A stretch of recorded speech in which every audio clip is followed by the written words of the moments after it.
Sige, gusto mo kayo, sir. Ako po, lahat po ng binibintang nila, natapos na ho noong 2020 pa, naging kaso ko na ho lahat yan. At nakuwit ho ko dyan. Ngayon ho, yung laban namin ni Makagago, ako ho ang unang nagsampa ng kaso sa kanya.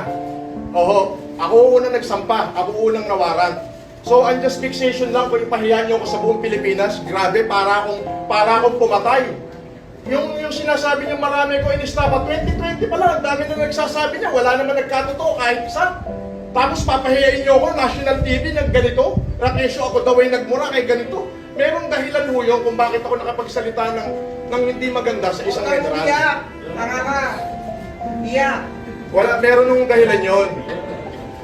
Pero ang totoo niyan, unjust fixation lang. Pinahiyaan niyo ako buong Pilipinas na ganito, grabe. Mas mabigat yung kinaso ko sa'yo, hintay mo warrant mo. Sir, yan! Sir, baho mo. Buti nga sa'yo!